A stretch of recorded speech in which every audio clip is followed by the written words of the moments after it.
ओम शांती. आजच्या मुरलीची तारीख आहे 15/4/2025.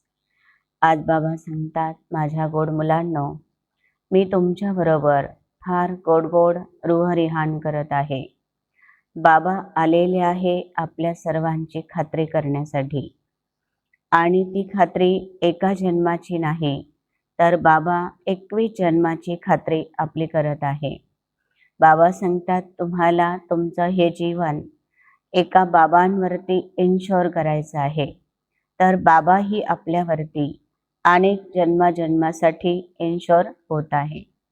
बाबा पुढे सांगतात की दुनियामध्ये पण इन्शुरन्स काढतात आणि तुमचाही या ठिकाणी इन्शुरन्स निघत आहे. दोन्हीमध्ये काय फरक आहे?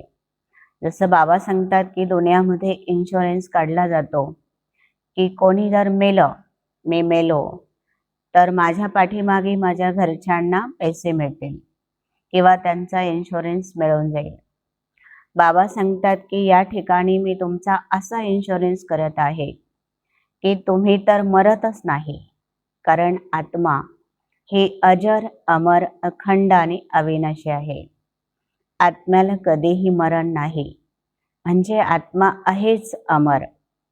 तरी देखील बाबा सांगतात की या ठिकाणी तुम्ही जो इन्शोर करता, तर त्याचं रिटर्न बाबा आपल्याला 21 जन्मासाठी देत असतात. म्हणजे आपला एका जन्माचा नव्हे, तर आपला 21 जन्माचा हा इन्शुरन्स निघत असतो. पुढे बाबा सांगतात की आजचं गीत आहे, कौन आया आज सवेरे सवेरे. सकाळी सकाळी उठल्यानंतर नेहमी आपल्या दिव्य दृष्टीसमोर बाबांचं चित्र असायला हवं. ज्यावेळेस सकाळची सुरुवात आपली बाबांच्या यादमध्ये होते, बाबांच्या साथी संघामध्ये होते, त्यावेळेस आपला संपूर्ण दिवस खूप चांगला आणि चांगला जातो. बाबा पुढे सांगतात की मुलांनो, तुम्हाला अंतर्मुखी बनून आपली अवस्था आता जमवायची आहे. वेळ खूप कमी राहिलेला आहे आणि वेळेच्या अगोदर तुम्हाला तुमची संपूर्ण अवस्था बनवायची आहे. त्यासाठी एकच अभ्यास आहे की मी आत्मा आहे. माझ्या संपर्कामध्ये जी पण आत्मा येत आहे, ती सुद्धा आत्मा भाई आहे किंवा ती पण आत्मा बहीण आहे.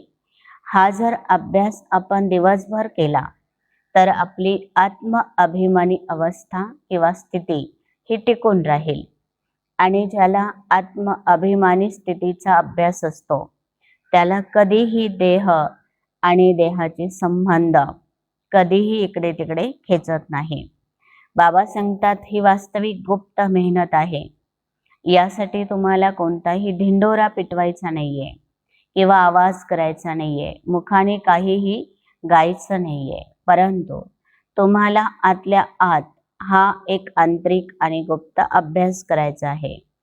बाबा सांगतात, ही तुमची रूहानी सेवा आहे, पण ही सेवा करण्याचा तुम्हाला शौक पण असला पाहिजे. बाबांच्या समान मला बनायचं आहे.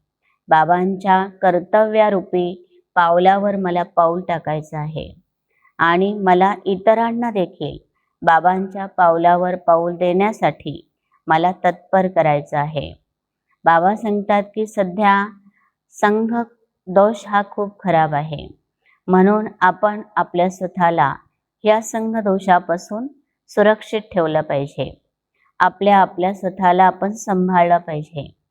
आणि बाबा सांगतात की जी उलटी खानपान आहे, तर ती खानपान पण तुम्ही शुद्ध ठेवली पाहिजे.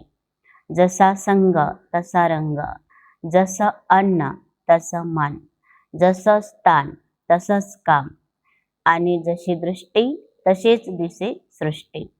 मग अन्नाला इतकं महत्त्व आहे की बाबांच्या यादमध्ये जर आपण भोजन बनवलं आणि ते भोजन बाबांचा प्रसाद म्हणून जर इतरांना खाऊ घातलं, तर इतरांची बुद्धी देखील बाबांपर्यंत पोहोचत जाईल आणि त्या भोजनामध्ये ताकद राहील. ते भोजन ज्यावेळेस आपला परिवार खातो, तर त्यांचंही अंतःकरण शुद्ध आणि मन स्वच्छ राहू शकेल.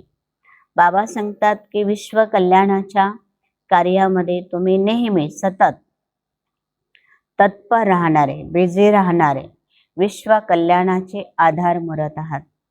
आपल्याला माहित आहे की बिल्डिंग एखादी बांधायची असेल तर त्याचा पाया मजबूत असणं गरजेचं आहे आणि पाया हा म्हणजे बिल्डिंगचा आधार असतो.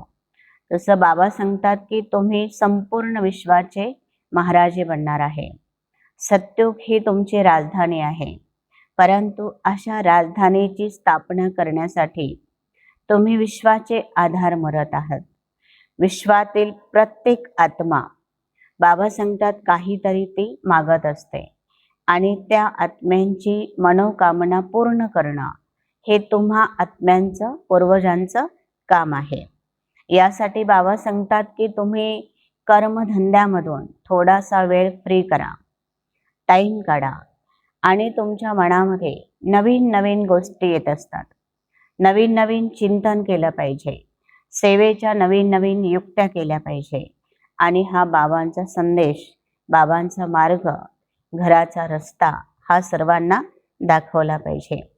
बाबा सांगतात यामध्ये थोडाही कुठेही तुम्हाला आळस असता कामा नये, कारण आळस हा माणसाचा शत्रू आहे आणि आपल्या पुरुषार्थामध्ये जर आळस असेल तर हा आळशी व्यक्ती कधीही उन्नती करू शकत नाही. कधीही त्याची जी श्रेष्ठ मंजिल आहे तिथपर्यंत तो पोचू शकत नाही. बाबा सांगतात जो सेवाधारी शौकीन असतो तो इतरांना देखील सेवेचा मार्ग दाखवतो. सो स्वतःही खुश राहतो आणि इतरांनाही खुशी देत असतो.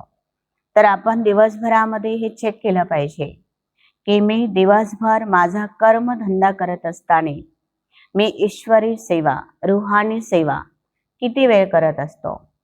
कारण ही रूहानी सेवा मला अनेक जन्मासाठी हेल्दी आणि वेल्दी बनवणार आहे.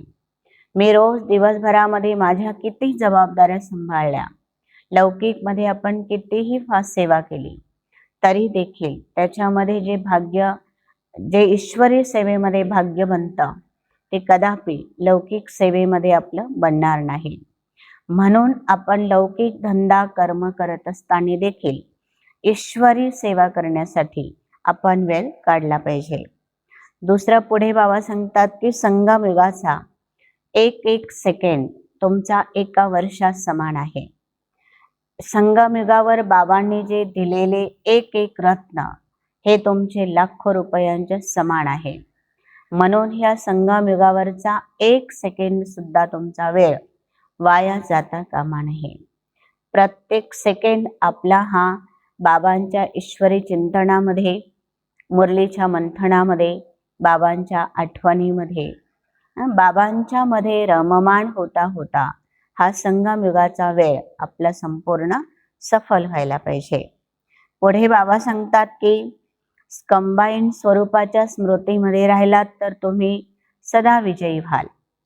ज्याच्याबरोबर स्वतः भगवान आहे तो तर आत्मा नेहमी निश्चिंत असतो, कारण त्याला निश्चय असतो माझ्या स्वतःबरोबर स्वयं सर्व शक्तिवान परमात्मा पिता आहे.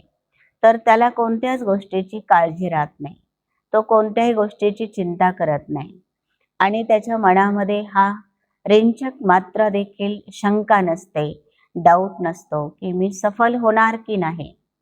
त्याला ह्या गोष्टीवर एवढा विश्वास असतो की बाबा माझ्या बरोबर आहे, तर माझ्या प्रत्येक कर्मरूपी पावलामध्ये सफलता सामावलेली आहे आणि म्हणून तो निश्चिंततेचा अनुभव करतो.